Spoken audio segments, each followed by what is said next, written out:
De retour place Masséna où j'ai un invité surprise, lunettes noires pour un dessinateur connu, très connu dans la presse, notamment Christian. Il était là, il s'est dit tiens je vais passer voir France 3 et puis c'est avec plaisir parce que c'est un dessinateur de presse donc c'est vrai qu'on le connaît bien. Il publie beaucoup notamment sur notre page Facebook France 3 Côte d'Azur. Mais si Christian est là aujourd'hui c'est parce qu'il dessine les chars. Lesquels cette année Christian? 3 chars, Bryce de Nice. On ne pouvait pas faire un carnaval à Nice sans Bryce de Nice. Et puis ça nous fait aussi un gilet jaune. On reste dans l'actualité. Weinstein, MeToo. Et puis également l'envol des trophées.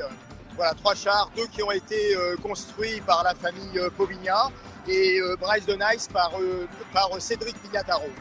Est-ce que c'est différent de dessiner un char du carnaval d'un dessin de presse, peut-être pour la une d'un grand média? Alors j'essaye en tout cas de le faire de la même façon pour avoir un peu cette singularité. Et bien sûr, comme ça fait maintenant 19 ans que je fais ça, j'arrive en fait à savoir ce que vont pouvoir réaliser techniquement les carnavaliers ou pas. Est-ce qu'il faut s'adapter justement à la technique? Parce que cette année, il y a des familles de carnavaliers, elles sont 2 familles. Tout à l'heure, on a vu Cédric Pignataro, il y a aussi la famille Povigna. Est-ce qu'on s'adapte à leur technique? Car je crois qu'il y a des robots sculpteurs maintenant pour faire ces grosses têtes en polystyrène. C'est complexe pour vous pour dessiner en conséquence? En fait, le fait que les têtes soient faites aujourd'hui par les robots, pas toutes, mais certaines, ne change absolument rien pour nous. Et même pour eux, finalement, ça leur simplifie la vie. Mais la technique reste la même au niveau de la construction du char, des animations et des motorisations.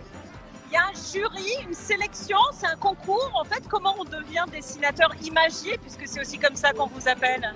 J'avais été contacté la première fois en 2001 et effectivement, chaque année, il y a beaucoup d'artistes qui sont contactés et on remet nos maquettes, nos dessins au mois de mai.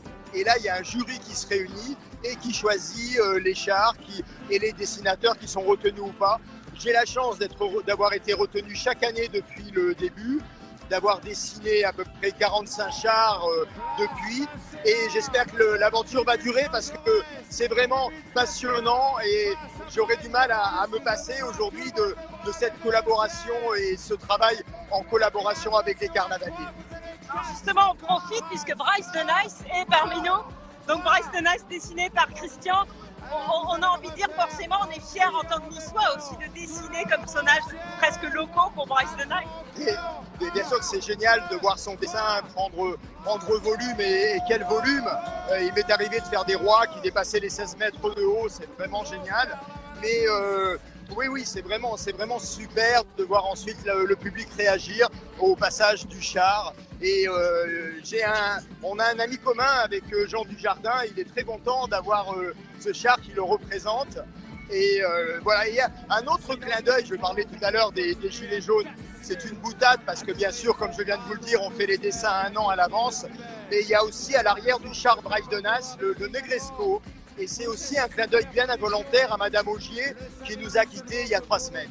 Madame Augier qui était la directrice et fondatrice du Negresco, l'hôtel bien connu, la promenade des Anglais.